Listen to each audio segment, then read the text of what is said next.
শীত প্রায় শেষ, কিন্তু শীতকালের এই যে রেসিপিগুলো এগুলোকে কিন্তু আমরা খুবই মিস করি। নলেন গুড়ের পায়েস, নলেন গুড়ের যে কোনো রেসিপি বলুন বা পিঠে বলুন, শীতকালে কিন্তু এগুলোর স্বাদ হয় দুর্দান্ত। আর নলেন গুড়টাও কিন্তু এই শীতকালেই বেশি পাওয়া যায়। তো পায়েসের রেসিপি এর আগে আমি দিয়েছি একটু অন্যরকমভাবে। আজকে আমি আপনাদের সাথে শেয়ার করব নলেন গুড়ের পায়েস, কিন্তু আরেকটু অন্যরকমভাবে। নমস্কার বন্ধুরা, মিক্সড ফিউশন সোমার পাকশালায় আপনাদের সবাইকে স্বাগত। গোবিন্দভোগ চালটাকে আমি পরিষ্কার করে ধুয়ে নিয়েছি। এবার এদিকে দেখুন, একটা কড়াইয়ের মধ্যে 1 চামচের মতো ঘি দিয়ে দিলাম। আর এই যে ধুয়ে রাখা গোবিন্দভোগ চালটা, এটাকে ঘিয়ের সাথে একটু নেড়ে নেব। ঘিয়ের সাথে নেড়ে নিলে চালটার মধ্যে একটা অসাধারণ ফ্লেভার আসে। যেহেতু আমি নলেন গুড়ের পায়েস করব, সেজন্য কিন্তু এখানে এলাচ বা তেজপাতা কোনো রকম ফোড়নে দিইনি। এখানে কিন্তু আমি কাজু কিশমিশও ব্যবহার করব না সেরকমভাবে, শুধু ডেকোরেশনের জন্য ব্যবহার করব। যেহেতু নলেন গুড়ের পায়েস, সেজন্য কিন্তু এই এলাচ বা অন্য কিছুর ফ্লেভার এখানে আমি অ্যাড করছি না।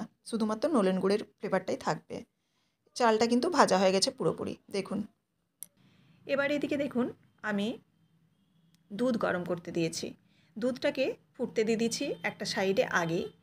আর এদিকে গোবিন্দভোগ চালটাকে ঘিয়ের সাথে নাড়া হয়ে গেছে মোটামুটি 2-3 মিনিটের মতো। দুধটা দেখুন ভালোভাবে ফুটে গেছে। মোটামুটি এখানে 3 থেকে 4 মিনিটের মতো আমি ফুটিয়েছি। এটা প্যাকেটের দুধ, সেজন্য কিন্তু মোটামুটি ঘনই আছে। তবে আমি এটাকে ক্ষীর বানাবো না, পরে আমি গুঁড়ো দুধ ব্যবহার করব। সেজন্য 5 মিনিটের মতো দুধটাকে জাল দিয়ে নিয়েছি। নিয়ে এবার এই ভেজে রাখা চালটাকে দিয়ে দিলাম। এই পায়েসের রেসিপি কিন্তু ভীষণ সহজ, আর খেতেও কিন্তু এই শীতকালীন যে নলেন গুড়ের পায়েস, তার স্বাদও কিন্তু দুর্দান্ত। তো দেখুন, এবার চালটাকে দেওয়ার পর নাড়াচাড়া করে নিচ্ছি, ফুটে যাওয়ার জন্য অপেক্ষা করলাম। ভালোভাবে ফুটে গেছে। এবার চালটা কিন্তু প্রায় অর্ধেকের মতো সেদ্ধও হয়ে গেছে। এই অবস্থায় দেখুন দুধটা কিন্তু অনেকটাই কমে গেছে। এবার গ্যাসের ফ্লেমটাকে লো করে এদিকে আমি দেখুন একটা পাত্রের মধ্যে আরও আমি গরম জল চাপিয়ে দিয়েছি। এই গরম জলটার মধ্যে কিন্তু আমি গুঁড়ো দুধটা গুলে নেব। জলটা হালকা গরম করে নিচ্ছি, আর এর মধ্যে হাফ কাপের মতো আমি এখানে গুঁড়ো দুধ দিয়ে দিচ্ছি।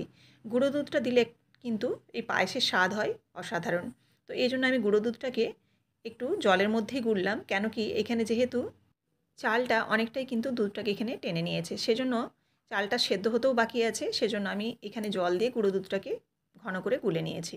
এবার এর মধ্যে কিন্তু আমি ঢেলেও দিয়েছি, যে ভিডিওটা হয়তো স্কিপ করে গেছি, তো এর জন্য আমাকে ক্ষমা করবেন।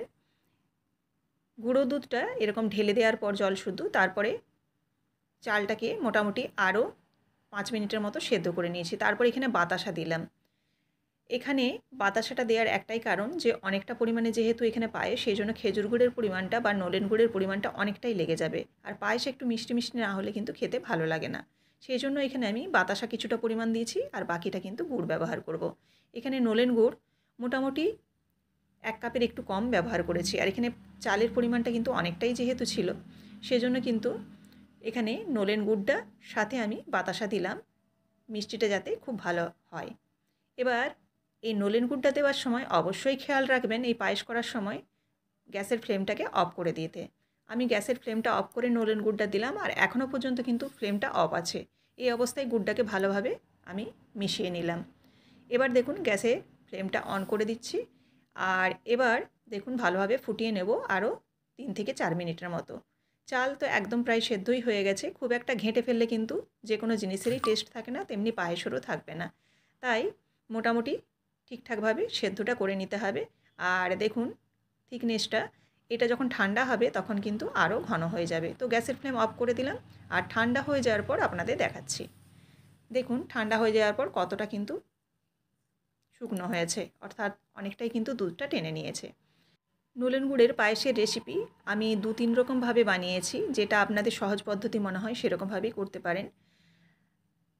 আর আজকেরটাও কিন্তু একটু অন্যরকমভাবে বানালাম। তো আপনারা অবশ্যই কিন্তু আগের রেসিপিগুলো যদি দেখতে চান, অবশ্যই দেখে নিতে পারেন। তো দেখুন একটা সার্ভিং বোলের মধ্যে রেডি করে নিলাম, আর ওপর থেকে একটু আমি পেস্তা বাদাম কুচি আর কাজু বাদাম কুচি, আর ওপর থেকে একটা আমড় দিয়ে দিলাম দেখতে সুন্দর লাগার জন্য। তো ভালো লাগলে অবশ্যই লাইক, কমেন্ট এবং শেয়ার করবেন। আর প্রত্যেক দিনের মতো যেটা বলি, যে অবশ্যই কিন্তু সাবস্ক্রাইব করে বেল বাটনটি প্রেস করে দেবেন। বেল বাটন প্রেস করলে আমার সমস্ত রান্নার নোটিফিকেশন সবার আগে আপনাদের কাছেই পৌঁছে যাবে। যারা এখনও এই চ্যানেলটিকে সাবস্ক্রাইব করেনি, তারা অবশ্যই কিন্তু সাবস্ক্রাইব করে আমার পাশে থাকার অনুরোধ রইল। আবারও দেখা হচ্ছে আগামীকাল নতুন কোনো রেসিপির সাথে। সবাই ভালো থাকবেন। ধন্যবাদ।